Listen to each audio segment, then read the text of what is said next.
Hello and welcome to SPMIS Academy. Today we will analyze important newspaper articles of 13th May 2022. Please note you can download the PDF version of today's newspaper analysis by clicking the link given in the comment section. You can also join our WhatsApp group through the link given in the description section for more study materials. This is the list of the topics that we will be covering from today's newspaper. And the first article is about Global COVID Summit, and this topic is important from our syllabus GS paper to international agencies point of view. देखिए, ये जो summit है जिसका नाम है global Covid summit, it was initiated by the US president last year. इसका main objective है कि पूरे दुनिया भर के देशों के बीच में कोऑपरेशन डेवलप किया जाए ताकि कोविड-19 के इम्पैक्ट को मिटिगेट किया जा सके और इस तरह के पैंडेमिक्स को फ्यूचर में प्रिवेंट किया जा सके.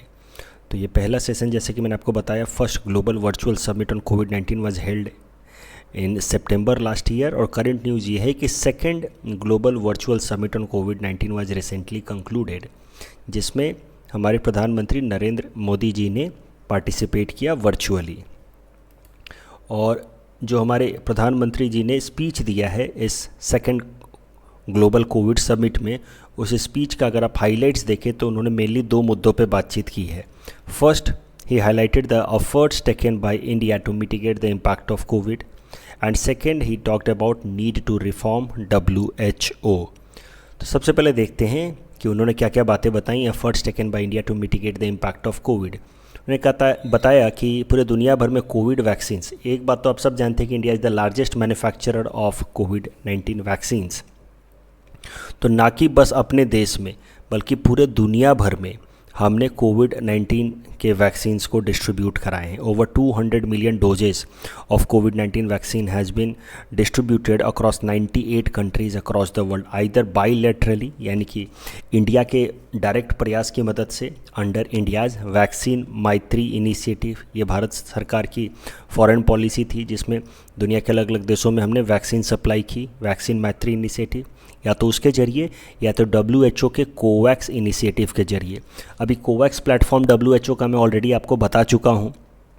WHO ने दो health related international organisation CEPI and GAVI के साथ मिल करके ये कोवैक्स प्लेटफॉर्म बनाया था, जिसकी मदद से WHO दुनिया के अलग अलग देशों में WHO द्वारा प्रमाणित वैक्सीन्स को डिस्ट्रीब्यूट करा रही थी. तो भारत ने लगभग 200 मिलियन वैक्सीन से डिस्ट्रीब्यूट कराए हैं either under vaccine Maitri initiative या फिर कोवैक्स प्लेटफॉर्म के थ्रू.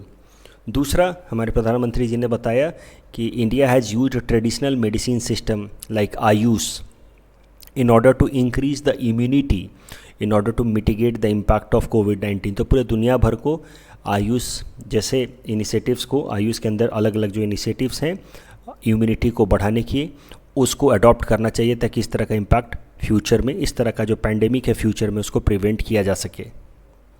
उसके अलावा इंडिया के एक और इनिशिएटिव के बारे में उन्होंने बताया, Indian SARS-CoV-2 genomics consortium INSACOG. ये एक जेनोमिक सर्विलेंस इनिशिएटिव है या इंस्टीट्यूट है जो इंडिया ने सेटअप किया है. INSACOG ये एक इंस्टीट्यूशन है जो इंडिया ने इस्टेब्लिश किया है, जिसके अंतर्गत इंडिया के अंदर पाए जाने वाले कोविड-19 के हर एक स्ट्रेन की स्टडी की जा रही है, उसका जेनोमिक स्टडी किया जा रहा है ताकि कोविड-19 के बारे में हमें बेहतर तरीके से पता चल सके, ताकि फ्यूचर में इस तरह के आउटब्रेक को हम लोग प्रिवेंट कर सकें.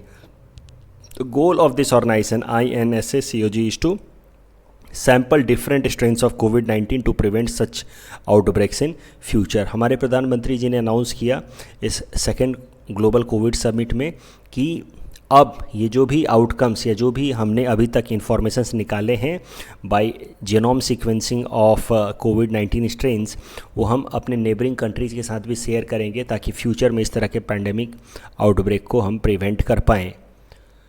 उसके अलावा उन्होंने बातचीत की about need to reform WHO. देखो, WHO की क्रेडिबिलिटी पे कई सारे सवाल उठाए गए हैं since the beginning of the pandemic.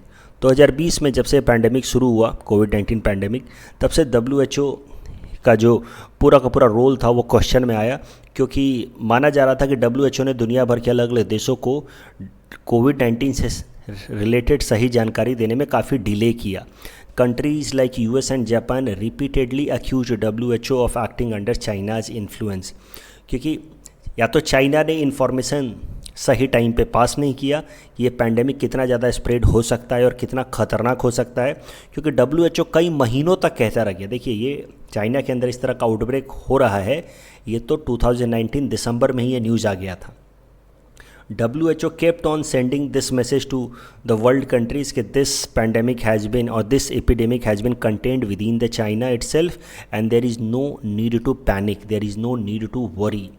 और जब ये पैंडेमिक, ये जो कोरोना वायरस है पूरी दुनिया में फैल गया, उसके बाद WHO ने जल्दी जल्दी इस पर इंफॉर्मेशन देने शुरू किए कि ये कितना फास्ट तरीके से फैल सकता है, कॉन्टीजियस है और पूरे दुनिया भर के देशों को लॉकडाउन लगाने की ज़रूरत है। तो माना जा रहा है कि कहीं ना कहीं WHO ने सही तरीके से इन्फॉर्मेशन सही वक्त पे पास नहीं किया and it was acting under influence of China. और यही कारण है कुछ टाइम के जो US प्रेसिडेंट है Donald Trump, he decided to stop the entire funding of WHO and he decided कि US will not be participating in WHO's activity.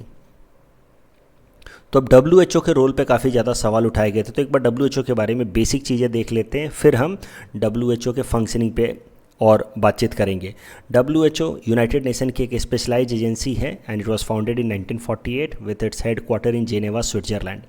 इसके अगर फंक्शंस देखिए तो it is like providing technical support to countries and monitoring and assessing health trends, promoting coordination to curb spread of epidemic. तो यही सब उसका काम है, health related, health research promote करना and setting norms and standard with respect to global health practices. सरल शब्दों में कहें तो हेल्थ रिलेटेड दुनिया भर के देशों को असिस्ट करना ये WHO का काम है। और WHO एग्जैक्टली किस तरीके से काम करता है तो वो भी ज़रा देखते हैं। हर साल एक मीटिंग होती है WHO के हेड क्वार्टर में और उस मीटिंग का नाम है वर्ल्ड हेल्थ असेंबली। और वर्ल्ड हेल्थ असेंबली में दुनिया भर के अलग अलग देशों के जो WHO के मेंबर है वहाँ से डेलीगेट्स आते हैं और फिर इस वर्ल्ड हेल्थ असेंबली में फैसला लिया जाता है कि किन किन फ्यूचर प्रोग्राम्स पे काम किया जाना है और अलग अलग प्रोजेक्ट्स पे कितना बजटरी एलोकेशन होगा। उसके अलावा WHO के डायरेक्टर जनरल को भी अपॉइंट किया जाता है। अगर WHO की फंडिंग की बात की जाए तो फंडिंग जो है वो 3 अलग अलग सोर्सेज से आती हैं। WHO के अलग अलग मेंबर कंट्रीज़ फंडिंग देते हैं, उसके अलावा इंटरनेशनल NGOs फंडिंग देते हैं, उसके अलावा कई सारे इंटरनेशनल ऑर्गेनाइजेशंस हैं जैसे Bill and Melinda Gates foundation and all, they give philanthropic contribution to WHO। अगर WHO में वर्ल्ड कंट्रीज़ की बात की जाए तो इसमें सबसे ज़्यादा funding United States of America से आता है। पूरे फंडिंग का अकेला 14.7% फंडिंग US के थ्रू आता है। लेकिन एक बात और आपको ध्यान रखनी है कि the countries themselves decide how much they want to fund. There is no obligation on them to make fund. They may choose to fund or they may choose to pull out of the funding. Funding देखें, अगर देखिए पूरी funding का WHO की जितनी funding आती है उसका अकेला 14.7% फंडिंग US से आता है। लेकिन अगर सिर्फ कंट्री वाइज फंडिंग देखी जाए या अलग अलग कंट्रीज़ कितना फंडिंग करते हैं तो पूरे फंडिंग का 30.9% जो कंट्री वाइज फंडिंग में से US से आता है, फिर UK, जर्मनी, जापान और बाकी सब मिला करके 34.9% पे है। अलग अलग प्रोजेक्ट्स जो WHO लेता रहा है, पोलियो इरेडिकेशन पे सबसे ज़्यादा पैसे खर्च किए हैं WHO ने पिछले कई सालों में। और सबसे ज़्यादा जो एक्सपेंडिचर एरिया वाइज अगर बात की जाए तो it is in the African region followed by east Mediterranean reason, जो सबसे बैकवर्ड रीजन है। अभी इंडिया की बात की जाए तो इंडिया को भी WHO से कई सारे फ़ायदे हुए हैं, जैसे immunisation programme in tackling TB and neglected disease like leprosy and kala azar में WHO हैज़ हेल्प्ड इंडिया। उसके अलावा WHO has also helped India to curb the problems of antimicrobial resistance and mental health issues and also supporting India in tackling non-communicable diseases like hypertension and diabetes।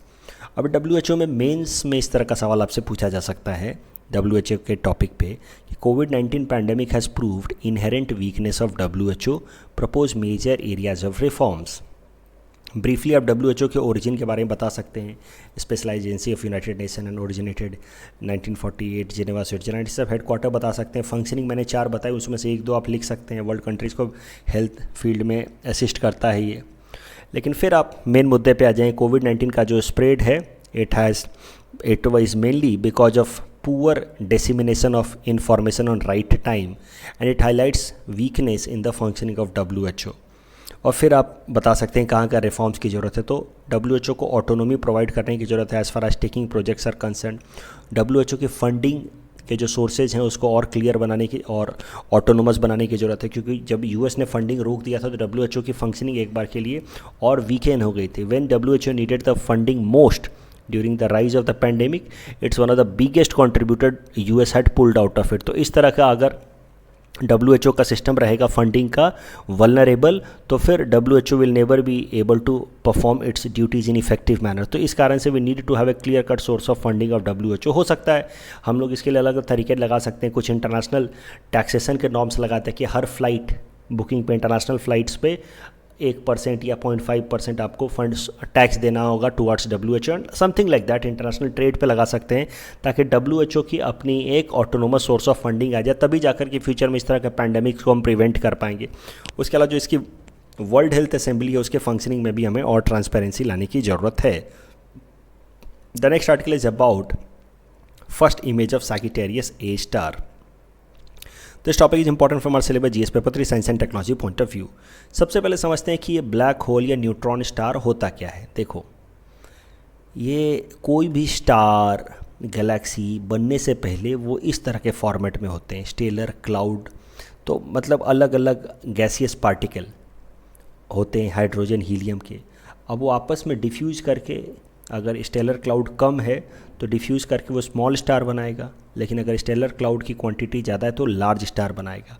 लेकिन किसी भी star का अपना एक life होता है। Over a period of time fusion reaction होता जाएगा, एनर्जी डिसिपेट होती जाएगी और एक वक्त ऐसा आएगा जब इस स्टार का पूरी तरह से फ्यूल ख़त्म हो जाएगा, वो स्टार पूरी तरह से बुझ जाएगा। Star will start dying. अगर ये स्मॉल स्टार है तो when it dies it will lead to formation of white dwarf. लेकिन अगर ये लार्ज स्टार है तो इसके डेथ के बाद आइदर इट में lead to formation of neutron star और ब्लैक होल। तो स्मॉल स्टार है तो वाइट ड्वार्फ, अगर सन की तुलना में 1 या 3 गुना तक ज़्यादा बड़ा है तो it will lead to neutron star, और सन की तुलना में बहुत बड़ा है तो it will lead to formation of black hole. तो I hope this is clear. Star when they start dying either they may lead to formation of white dwarf, अगर वो बहुत छोटा है तो उससे बड़ा है तो न्यूट्रॉन स्टार, और सबसे बड़ा है तो after death it becomes black hole. Black hole इतना बड़ा होता है कि आफ्टर इट्स डेथ इसकी ग्रेविटेशनल फोर्स इतनी ज़्यादा हो जाती है कि it does not even allow light to pass through it. तो ये है ब्लैक होल, यहाँ से लाइट भी पास नहीं होता, इसलिए दिखता नहीं है, डार्क दिखता है। It's gravity is so strong and it does not allow to get through it. The gravity is so strong because the matter has been squeezed. यहाँ पे इतना ज़्यादा डेंसिटी है, matter has been squeezed into tiny space. This happens when the star is dying. तो ये है black hole. यहाँ पे डेंसिटी बहुत और बहुत ही ज़्यादा है because of excessive compression of matter after death of star. अब ज़रा देखते हैं क्या है करंट न्यूज़। तो देखिए, कोई भी गैलेक्सी, पूरे दुनिया भर की कोई भी गैलेक्सी हो, जैसे हम जिस गैलेक्सी में हैं, हमारा सोलर सिस्टम जिस गैलेक्सी में है वो है मिल्की वे गैलेक्सी, लेकिन इसी तरह की दुनिया की कोई भी गैलेक्सी हो, उसके सेंटर पे एक सुपर मैसिव ब्लैक होल होता है। जैसे हमारा गैलेक्सी मिल्की वे, इसके सेंटर पे जो सुपर मैसिव ब्लैक होल है उसका नाम है Sagittarius A star. Every large galaxy in the universe has a supermassive black hole at its center, and the Milky Way has Sagittarius A star at its center, which is about 26,000 light years away from Earth. Current news इसी Sagittarius A star से related है। एक telescope है, event horizon telescope, जो दुनिया के कई सारे देशों ने मिल करके बनाया है। इस टेलीस्कोप ने Sagittarius A स्टार का इमेज निकाला है पहली बार। So Event Horizon Telescope facility has revealed the first image of the black hole at the center of Milky Way, that is Sagittarius A star. तो पहली बार Sagittarius A star का image निकाला गया है by this telescope, जिसका नाम है Event Horizon Telescope. Event Horizon Telescope जरा देखते हैं, दुनिया के अलग अलग देशों ने, France, Spain, Greenland, Chile and US, Mexico ने मिल करके ये इवेंट होराइजन टेलीस्कोप डेवलप किया है। देखो, दुनिया के अलग अलग जगहों पे, अलग अलग कोनों पे event horizon telescope facilities setup की गई हैं। Facilities of event horizon telescope different parts of the world. Event horizon telescope ने अभी जाकर के सैगिटारस ए स्टार का इमेज कैप्चर किया फॉर द फर्स्ट टाइम, लेकिन इसके पहले 2019 में इवेंट होराइजन टेलीस्कोप ने एक दूसरे ब्लैक होल का इमेज कैप्चर किया था जिसका नाम था M87। तो ये 2019 का इमेज है, M87 नाम का ब्लैक होल का इमेज कैप्चर किया था। अब जाकर के उन्होंने सैगिटारस ए स्टार का इमेज भी कैप्चर कर लिया है। अगर आप देखें तो इसी मैटर के ऊपर, इसी कॉन्टेक्स्ट में जो Nobel prize in physics of the year 2020 था वो दिया गया था। नोबेल प्राइज़ इन फिजिक्स 2022 3 लोगों को दिया गया था। Doctor Roger Penrose got half Nobel price in physics, और इनको ये नोबेल प्राइज़ मिला था because he was the one two prove that black holes exist. Albert Einstein साहब ने थ्योरी ऑफ रिलेटिविटी की मदद से इंडिकेट किया था कि ब्लैक होल्स एग्जिस्ट, लेकिन doctor Roger Penrose had proved the existence of black holes, उस कारण से इनको नोबेल प्राइज़ मिला। और उसके अलावा जो बाकी का हाफ नोबेल प्राइज़ था Reinhard Genzel and Andrea Ghez को मिला था because they proved the existence of Sagittarius A star supermassive black hole at the center of Milky Way galaxy। तो इन दोनों ने Sagittarius A star supermassive black hole को discover किया milky वे Galaxy के centre में, और इन्होंने ब्लैक होल के एग्जिस्टेंस को प्रूव किया था। इस टॉपिक के बेसिस पे ये प्रीलिम्स प्रैक्टिस क्वेश्चन हमने आपको दे रखा है। Please attempt this question and you can submit the answer in the comment section. The next article is about pardoning power of a governor of a state. This topic is important from our syllabus GS paper to Indian polity point of view. Pardon power तो आप जानते ही हैं president या governor का, फिर भी मैं define कर देता हूँ। It is an act of mercy, forgiveness और clemency that can be taken up by governor और president given, and this power to the governor and president has been given by the Indian Constitution under Article 72 for president and Article 161 for the governor of any state. लेकिन चाहे president हो या governor हो, वो discretionary तरीके से इस pardoning power का इस्तेमाल नहीं कर सकते। The president is bound to act on aid and advice of union council of minister, while the governor is bound to act on aid and advice of state council of minister. एक बार के लिए वो ये proposal, मान लीजिए कि pardoning power का रिक्वेस्ट आया किसी भी ऐसे कन्विक्ट द्वारा, तो उस पर स्टेट कैबिनेट ने कहा कि ठीक है इनको पार्डन कर दीजिए, तो गवर्नर एक बार के लिए रिकन्सिडरेशन के लिए उस प्रपोजल को भेज सकते हैं। लेकिन अगर दोबारा से स्टेट कैबिनेट ने कहा कि नहीं आपको पार्डन करना ही है, तो governor is bound to follow the directives of the state cabinet. And likewise for the president under article 72, president is bound to follow the directives of और act on aid and advice of the council of minister at the union level. लेकिन ध्यान रहे, governor और president के pardoning power में एक main अंतर ये है कि governor does not have any authority to pardon, reprieve, respite, suspension in case of punishment given by a court martial। जिस मिलिट्री कोर्ट को कोर्ट मार्शल कहते हैं, उस केस में गवर्नर के पास कोई पावर नहीं, लेकिन प्रेसिडेंट के पास पावर है। अभी जरा एक बात को और ध्यान रखना, आपने कई दफ़ा पढ़ रखा होगा अलग अलग किताबों में, लक्ष्मीकांत में भी, कि गवर्नर के पास प्रेसिडेंट जैसे ही पावर है पार्डन के, एक्सेप्ट इन वन केस, कि गवर्नर डेथ सेंटेंस के केसेस में पार्डन नहीं कर सकते, यानी पूरी तरह से माफ़ी नहीं दे सकते अगर किसी भी इंसान को डेथ सेंटेंस हुआ है तो। लेकिन पिछले साल 3 अगस्त 2021 को सुप्रीम कोर्ट ने एक फैसला सुना करके ये अथॉरिटी भी गवर्नर्स को दे दी थी। On 3 August 2021 honourable supreme court gave a verdict that the governor of a state has authority to grant pardon to a convict facing death sentence. तो इसके साथ ही सुप्रीम कोर्ट, आज you know, known as guardian of the constitution, उसके पास अधिकार है constitution के अलग अलग एरियाज़ को इंटरप्रेट करने का, और सुप्रीम कोर्ट ने ये pardoning power even in the case of death sentence governor को दे दिया। और ये पार्डनिंग पावर गवर्नर प्रैक्टिस कर सकते हैं even if the person has not served 14 years in prison. Generally ये कन्फ्यूजन रहता है कि 14 साल जेल में काटने के बाद ही पार्डनिंग पावर का इस्तेमाल किया जाएगा, तो ऐसा नहीं है। प्रेसिडेंट या गवर्नर चाहें तो पहले भी कर सकते हैं। अब करंट कॉन्टेक्स्ट में आते हैं। देखिए, ये इंसान है एजी पेरारीवलन।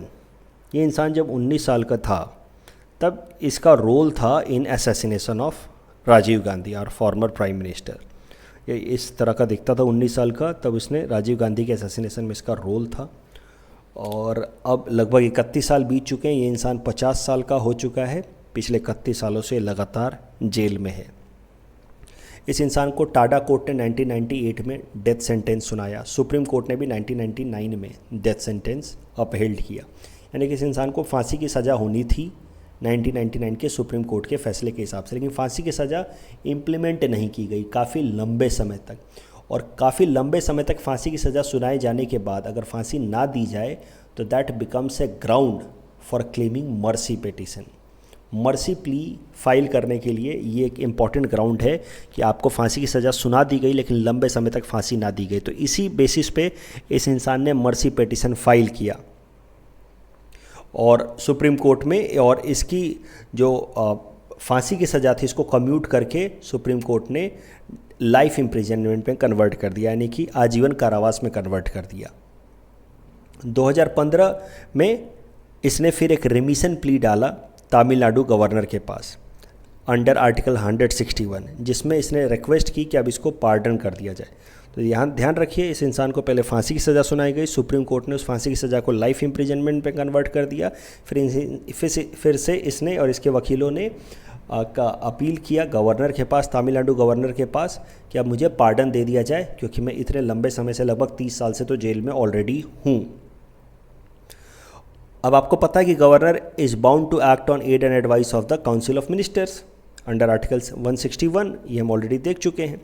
तो 2018 में तमिलनाडु कैबिनेट ने तमिलनाडु गवर्नर को फिर ये एडवाइस दिया कि इनके पार्डन का जो प्रपोजल है उसको एक्सेप्ट कर लिया जाए और उनको रिलीज़ कर दिया जाए जेल से।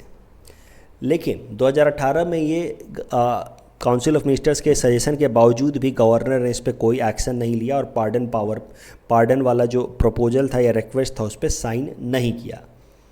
फिर से समझिए, 2015 में पार्डन प्ली फाइल की गई, 2018 में कैबिनेट ने उसको अप्रूव कर दिया, लेकिन 2021 तक गवर्नर ऑफ तमिलनाडु ने उस पार्डन प्ली को फाइनली अप्रूव नहीं किया। इस पे फिर कन्फ्रंटेशन हो गया। मद्रास हाई कोर्ट ने जुलाई 2020 में गवर्नर ऑफ तमिलनाडु को स्ट्रॉन्ग रिमार्क्स देते हुए कहा, स्ट्रॉन्ग स्टेटमेंट्स उनके खिलाफ देते हुए कहा कि सर कोई टाइम लिमिट नहीं है पार्डन पावर में, वो हम मानते हैं कि भाई कैबिनेट ने कहा कि आपको पार्डन दे देना है, अब कितने दिन के अंदर आपको पार्डन देना है गवर्नर के लिए ऐसा कोई टाइम लिमिट नहीं है, ऐसा कॉन्स्टिट्यूशन ने कोई टाइम लिमिट नहीं दिया है, वो हम मानते हैं। लेकिन इसका मतलब ये नहीं है कि आप जितना मर्जी आए उतना टाइम ले लें। कॉन्स्टिट्यूशन ने कोई टाइम बाउंडेशन नहीं दिया है। Trusting your good sense of judgement, having faith in your good sense of judgement since you hold a constitutional post. देखो पूरा मामला समझो, भारत सरकार नहीं चाहती है कि ये ए पेरारीवलन और इसके जो बाकी के 6 साथी हैं जो राजीव गांधी असैसिनेशन केस में इंगेज्ड हैं, इन्वॉल्व थे, इनको पार्डन मिले। तो भारत सरकार के ही डायरेक्शंस पे गवर्नर काम कर रहे हैं। अब स्टेट कैबिनेट ने कह दिया कि पार्डन दीजिए, फिर भी इन्होंने पार्डन पे 4 साल तक साइन ही नहीं किया।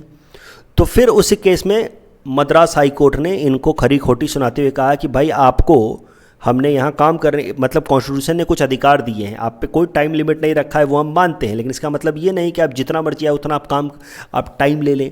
और you need to act in your good sense of judgement, not act just as an agent of the central government. तो कहीं ना कहीं ये जो पार्डनिंग पावर है गवर्नर का, it is a new area where we can see centre and state conflict on the governor. Governor एक बहुत ही इंपॉर्टेंट पोजीशन है जिस पे बहुत बार सवाल आए हैं मेंस में या पीटी में।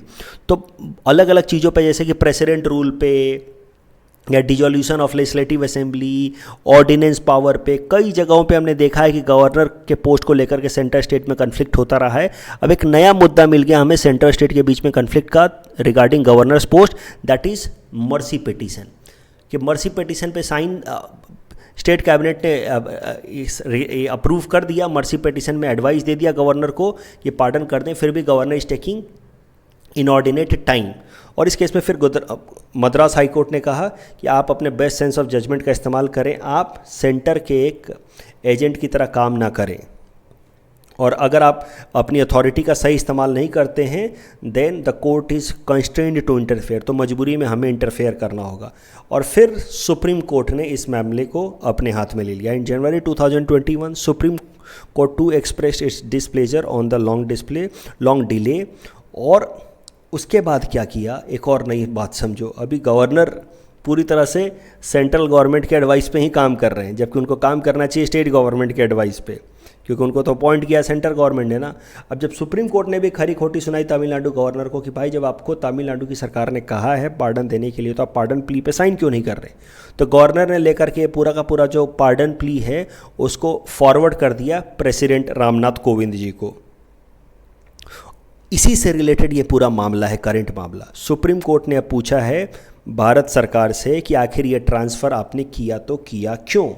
सुप्रीम कोर्ट ने पूछा है तमिलनाडु के गवर्नर से कि आखिर आपने ये पूरा का पूरा जो पार्डन प्ली है उसको अपने यहाँ से प्रेसिडेंट के यहाँ ट्रांसफ़र क्यों किया। उस पर जवाब देते हुए additional solicitor general K M. Natraj, जो भारत सरकार के साइड से हैं के.एम. नटराज, उन्होंने जवाब देते हुए कहा सुप्रीम कोर्ट के अंदर कि sir president of India not the Tamil Nadu governor has exclusive power to consider Rajiv Gandhi assassination convict pardon plea. तो इनके हिसाब से प्रेसिडेंट ऑफ इंडिया के पास ही ओरिजिनल पावर है, गवर्नर के पास पावर नहीं है पार्डन प्ली को सुनने का। इस पे फिर सुप्रीम कोर्ट की जो 3 जजेस की बेंच है, justice A S. Bopanna, justice L. Nageshwar Rao, justice B R. Gavai, इन 3 जजेस की बेंच ने काफ़ी सुनाया एडिशनल सॉलिसिटर जनरल को। 2 बातें कही उन्होंने कि यार अगर गवर्नर के पास पावर ही नहीं है पार्डन का तो फिर ये आर्टिकल 161 क्यों दिया है कॉन्स्टिट्यूशन में। It is a dead letter, is it a dead letter? Taking the government's position at face value would render article 161 a dead letter. तो क्या बातें कर रहे हो यार, कैसी बातें कर रहे हो कि गवर्नर के पास पावर नहीं था पार्डन का इसीलिए हमने प्रेसिडेंट को ट्रांसफ़र करने को कहा। ऐसा नहीं है। There is article 161 and if you accept your argument then article 161 becomes a dead letter, means meaningless. उसके अलावा इन्होंने एक और बात पूछी, आप क्यों रिप्रेजेंट कर रहे हो तमिलनाडु गवर्नर को? What is your locus standard to represent the Tamil Nadu governor? अगर तमिलनाडु गवर्नर को किसी को रिप्रेजेंट करना चाहिए तो तमिलनाडु की सरकार को। Why the central government? क्योंकि एडिशनल सॉलिसिटर जनरल का मतलब है कि is representing the central government, so why the central government is representing the governor? Governor of a state should be represented by the state government of that respective state. तो ये सब पूरा का पूरा मामला है। अभी गवर्नर की जो पार्डन पावर है ये काफ़ी ज़्यादा डिबेट में आ चुकी है। इससे रिलेटेड मेंस में आपसे मोटा मोटा सवाल पूछा जा सकता है, पीटी में इस तरह का आपसे सवाल पूछा जा सकता है। Please attempt this question and you can submit the answer in the comment section. The next article is about MOU sign between Tata technologies and Assam government.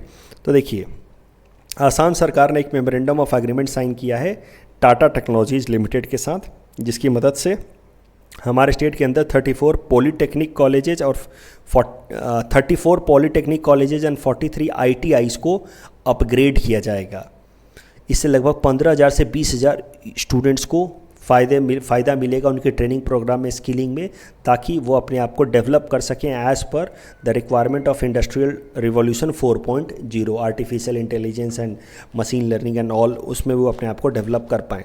तो जैसा कि मैंने बताया, objective is to equip work force with more employable skill. Employability बढ़ाई जाएगी, यानी कि उनकी नौकरी लगने की काबिलियत को और इम्प्रूव किया जाएगा। Forge partnership with multinational corporation, upskill youth in demand driven technology and industry platform for MSME for job creation entrepreneurship. अभी मेंस में कभी भी सवाल आ जाए आसाम इकोनॉमी में कि असम सरकार क्या कर रही है असम के अंदर यूथ की एम्प्लॉयमेंट को बढ़ाने के लिए, उसमें आप ये लिख सकते हैं रिसेंटली कई सारे पॉइंट्स में से एक पॉइंट आप लिख सकते हैं, MOU sign between Assam government and Tata technology. This step can be mentioned as a step taken by Assam government to promote both employment opportunities as well as employability. Employability is a bigger problem. नौकरियों की कमी नहीं है हमारे यहाँ पे, हम youth के अंदर वो स्किल नहीं है जो बिजनेसेस को चाहिए। इंडस्ट्री एकेडमिया मिसमैचेस को कहते हैं। हमने जो पढ़ाई की है कॉलेजेस में वो इंडस्ट्री को चाहिए नहीं, और जो इंडस्ट्री को चाहिए वो हमें कॉलेजेस में पढ़ाया नहीं जाता है। That is the problem. Employability is a problem. The next topic is about Pandit Shiv Kumar Sharma ji. इनके बारे में मुझे लगता है एटमैक्स पीटी में सवाल पूछा जा सकता है। पंडित शिव कुमार शर्मा जी हाल फिलहाल में ही passed away. He was a santoor maestro, यानी कि संतूर बजाने के लिए इनको जाना जाता था। इनको संगीत नाटक अकादमी अवार्ड मिला 1986 में, पद्मश्री 1991 में, पद्म भूषण 2001 में। मुझे लगता है एट बेस्ट आपसे इस तरह का सवाल पूछा जा सकता है पीटी में, पंडित शिव कुमार शर्मा जी किससे रिलेटेड थे। तो इस सवाल को अटेम्प्ट कीजिए और आप कमेंट सेक्शन में आंसर कर सकते हैं। कल जो हमने आपको प्रैक्टिस क्वेश्चन दिया था उसका आंसर देख लेते हैं। United nation convention on combating desertification, उसमें मैंने हिंट्स में दे दिया था कि ऐसा कुछ नहीं कि it will be focusing on south Asia and north Africa reason only, it will be focusing in the African region. So the correct answer will be option 1 and 3 only. And India के nuclear program, India declared itself as a nuclear weapon state in 1974. This is wrong. It declared itself as a nuclear weapon state in 1998. India adopted a nuclear doctrine of no first use but with massive retaliation except for Pakistan. ऐसा कुछ भी provision नहीं है, पाकिस्तान के लिए कोई exception नहीं है. So the correct answer is option D again. That's all from our side for today. Thanks for watching.